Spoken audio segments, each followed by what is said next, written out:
Perception पैदा किया जा रहा है कि जनता खुश है मोदी से। ठीक है, अगर आप इतना ही समझ रहे थे आपकी नीतियां अच्छी हैं तो फिर उन्हीं प्रश्नों पे वोट मांगते ना। 15 लाख रुपया दिया कि नहीं दिया, रोजगार पैदा किए कि नहीं किए, भ्रष्टाचार खत्म हुआ कि नहीं, काला पैसा बाहर से आया कि नहीं, महंगाई रुकी कि नहीं, इसके ऊपर वोट क्यों नहीं लिया? पुलवामा और बालाकोट का इमोशन खड़ा करके तथाकथित राष्ट्रवाद के नाम पे वोट क्यों लिया? अगर मोदी जी समझते हैं कि आर्थिक नीतियां इतनी मजबूती, सीधे कहते ना कि बोलिए इतने लोगों के घरों में 15 लाख चला गया था, देखो इतने रोजगार पैदा किए। जिस नोटबंदी को उन्होंने कहा कि बहुत ही शानदार कदम था, उस नोटबंदी का एक शब्द भी नहीं इस्तेमाल किया चुनावों में, क्यों नहीं किया ना? फिर बोलिए ना। लेकिन मैम विपक्ष ने तो इन सब मुद्दों को उठाया, लेकिन फिर भी धराशायी हो गए चुनाव में। मैं तो बोल ही रही हूँ कि इन मुद्दों को बहस में तो बनने नहीं दिया ना। आप हमारी बात सुन रहे हो, हमें बुला रहे हो, लेकिन 95% 95% मीडिया तो वही बोलता रहा जो मोदी कहते रहे। जनता के मुद्दे चुनाव में आने नहीं दिए गए, इसलिए कैमोफ्लेज किया गया जनता के इशू से डाइवर्ट करने के लिए। जनवरी 2019 तक वातावरण था कि ये सरकार जाएगी, फरवरी के मध्य तक भी था, और पुलवामा होता है और ये पूरे देश के अंदर सारे मुद्दों को पीछे फिकवा के लोगों को जिंगोइज्म में डालते हैं और वोट। क्या आपका कहने का मतलब है पुलवामा मोदी ने करवाया? ये हम क्यों कहेंगे आज कि पुलवामा मोदी ने कराया, पर हम ये जरूर कहेंगे कि पुलवामा रुक सकता था। मोदी की सरकार को मालूम था, सिक्योरिटी लैप्स हुआ, गवर्नर ने बताया, जो हमारी एजेंसीज हैं सिक्योरिटी के, उन विजिलेंस एजेंसीज ने बताया कि सरकार को पहले से मालूम था कुछ हो सकता है, तो फिर सरकार ने होने दिया ना, क्योंकि उनको चुनावों में फायदा होना था। मैम क्या लग रहा है, सत्ता पे पूंजीवाद हावी हो गया ज्यादा? बिल्कुल हो गया।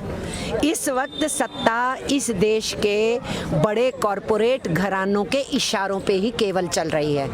वो एजेंडा तय करते हैं, मोदी सरकार उस एजेंडा को इम्प्लीमेंट करते हैं।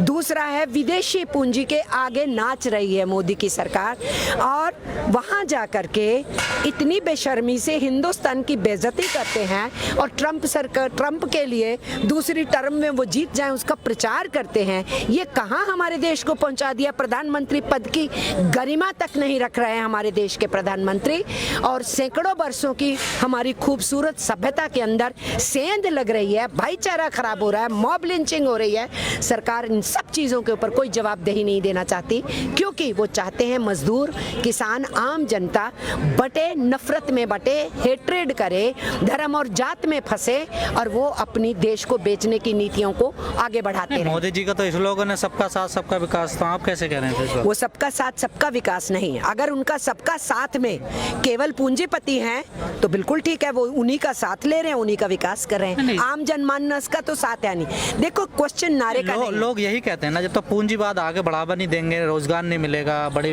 इंडस्ट्री खड़ी नहीं होंगी, लेकिन आप कह रहे हैं कि पूंजीवाद को बढ़ावा दे रहे हैं। हम जो कह रहे हैं वो ये कह रहे हैं कि पूंजी कौन पैदा कर रहा है? मजदूर पैदा कर रहा है, ठीक है।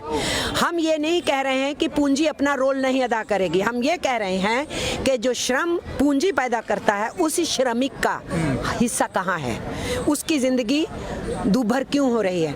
विकास कौन करता है? जो मजदूर पिसता है, जो खदानों में घुसता है, जो कंस्ट्रक्शन करता है, जो फैक्ट्री में माल बनाता है। कौन बना रहा है देश को? मजदूर बना रहा है। तो जब मजदूर बना रहा है, मजदूर विकास कर रहा है, उसी को नौकरी से बेदखल क्यों किया जा रहा है? उसकी ही न्यूनतम वेतन को उठा करके आपने, वो 18,000 मांग रहा था, आज हम 21,000 मांग रहे हैं, आप उठा के मजाक करते हो, 9,000 की घोषणा करते हो, उसके बाद उससे भी पीछे चले जाते हो।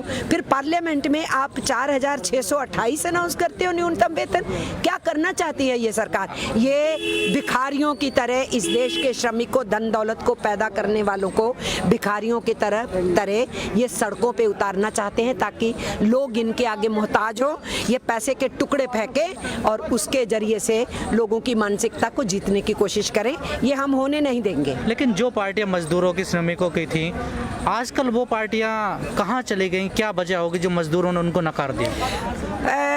पार्टियां अभी भी हैं, श्रमिकों पतन तो का हो रहा है सवाल उनका। उठाने वाली हैं, वो अभी भी मैदान में है, अभी भी आंदोलनों में है, लेकिन ये जो पार्लियामेंट्री चुनावी राजनीति है उसमें वो पिछड़ गई हैं, ये सच है। काला पैसा नहीं है, जाति के नाम पे वोट नहीं मांगती, धर्म के नाम पे वोट नहीं मांगती, इमोटिव इश्यूज पे वोट नहीं मांगती, जनता के मुद्दों पे काम जो करती उनका है। लीडरशिप कर रहे हैं वो भी कहीं ना कहीं इसमें लिप्त हो गए पूंजीवाद में। ये मैं नहीं कहूँगी कि लीडरशिप लिप्त हो गई, मैं ये कहूँगी कि पूंजीवाद ने उनके रास्ते बहुत अवरुद्ध कर दिए हैं, ये मैं कहूँगी।